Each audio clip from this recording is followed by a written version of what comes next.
The Work and Life of Rene Magritte, an art history presentation by me, Brianne Chamber.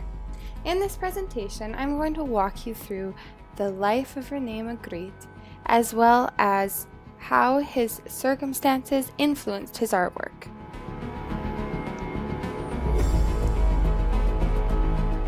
Who is Rene Magritte? He is the timeless genius. Born in 1898, Rene was an influential and renowned surrealist painter.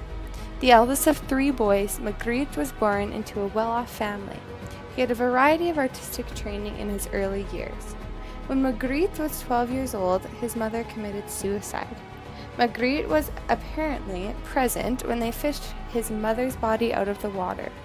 Her face was completely covered by her dress. The image of a cloth-covered face reoccurred in several of Magritte's pieces of work. The second influential point in Magritte's life, in which affected his work, was an encounter with the paper that he met in a graveyard.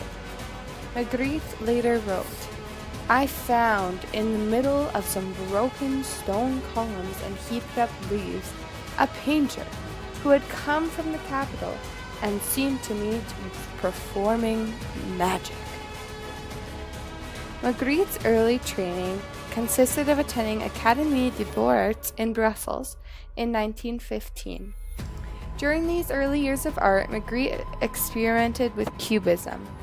At 23 years of age, Magritte performed his obligatory military service. After serving, the artist worked briefly as a freelancer. In 1937, Magritte lived in Paris for 3 years and then began to dig into surrealism. The surrealist subject matter included madness and hysteria. Supposedly, Magritte became delusional from the dark subject matter of his colleagues. When World War II broke out in 1939, Magritte's style slightly shifted. To mirror the tragedies around him, Magritte's work began to reflect the bleakness of war. Magritte's artwork later shifted to a vulgar and productive series of paintings. These works were highly disliked and not well received.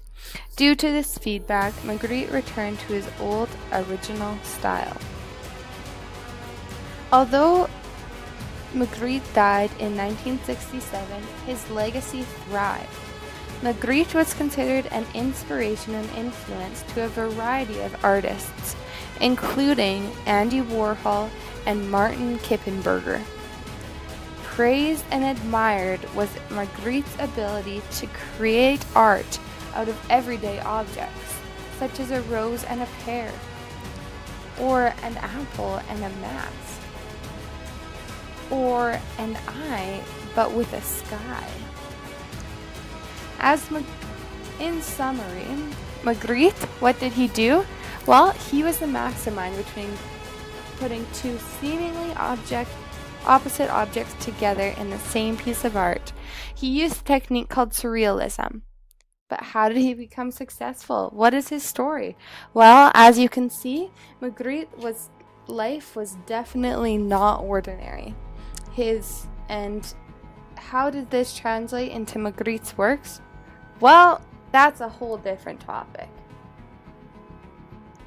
Magritte once said, "Everything we see hides another thing. We always want to see what is hidden by what we see." What does this mean? This philosophy and quote translated into Magritte's Son of Man, The Lovers, and Man in a Bowler Hat. The first we are going to look at is Son of Man. Essentially, Son of Man is a painting of a man with an apple in front of his face. The peculiar object, obviously in this photo, is the man. But then the viewer is forced to question, why? Is he trying to hide his identity? Son of Man is arguably Magritte's most famous piece. Essentially, this is a self-portrait of a well-dressed man, wearing a suit and a red tie. In the background, there is a body of water, and it is all fairly neutral in color, with the small brick wall being gray and the sky is gloomy. The peculiar aspect of this image, as previously mentioned, is the placement of an apple. But not only an apple, a perfectly green apple, which sits directly on the man's face.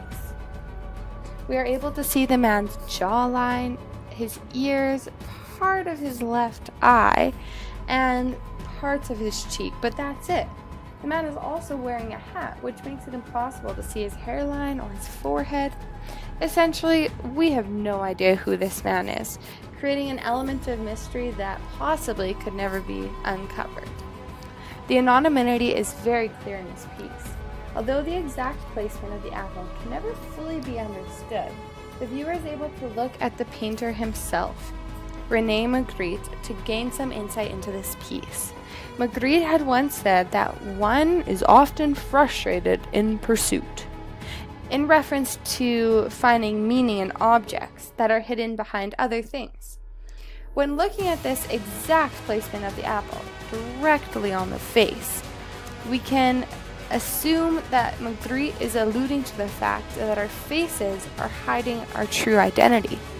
We cannot become frustrated in the pursuit of someone if we truly want to know them. We need to look beyond the surface or mask that is their face. The man in the painting is hiding his face, arguably, to cover his true identity from unwanted eyes or attention. The image of a man being unrecognizable or covered is seen in another one of Magritte's paintings. This painting is called The Lovers. The Lovers is essentially an intimate embrace between a man and a woman, yet when the viewer looks at this, it still feels like it's detached. Perhaps it's because of the cloth covering the faces. So who are these people? We have no idea. Painted in 1928, The Lovers is an oil on canvas painting. In this painting, there are two figures wrapped in an embrace with a sheet covering their faces. The lovers are situated in a room, one that is fairly plain. The viewer is only able to see the walls of the room, as the man and woman are in a corner. In reference to the actual attire of the man and woman, they are both well dressed, but not particularly overpowering or eye-catchy. The blandness or simplicity of the room and the attire draws a significant amount of attention to the fabric. Normally in a piece, if there was just a white cloth, one wouldn't be drawn to it, but this is the focal point of this image. By creating a barrier in between the two lovers, Magritte has turned an act of passion into an act of isolation. Although the lovers in the painting are touching, they are still very separate from each other. Perhaps Magritte could be implying that even in the most intimate relationships, lovers still hide a part of themselves and never fully and completely unveil themselves to their companion. The veil present in the lovers could also have potentially originated from a deep place within Magritte.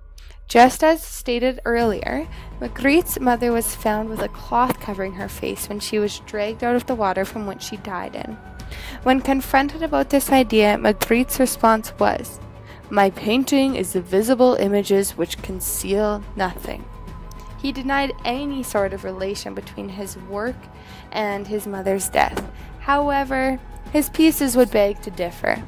Perhaps Magritte was also alluding to the fact that he didn't truly know his mother, and she was wearing a mask that was hiding her true colors and identity.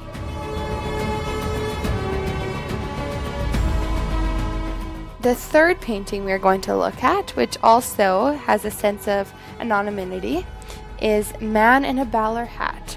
This is another portrait of a man, but instead of an apple in front of his face, there's a dove. Why is this man still hiding himself? Painted in 1964, the painting Man in a Bowler Hat is the same man featured in Son of Man, arguably Magritte himself. It is again a self-portrait of a well-dressed man. The piece is painted in such a way that it seems as if it's a photo shoot occurring, or a self-portrait of a wealthy man.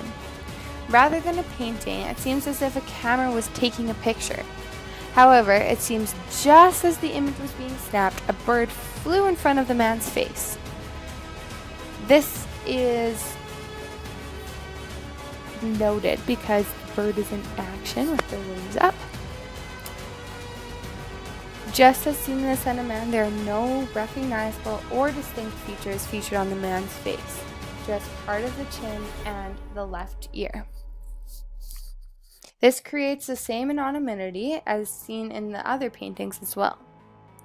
The man in this painting would essentially be any well-dressed man, thus making this paintable relatable to a large audience. In conclusion, René Magritte's life circumstances greatly influence his artistic works. There are direct ties and connections that can be found between Magritte's life and three of his works: The Son of Man, The Lovers, and Man in a Bowler Hat.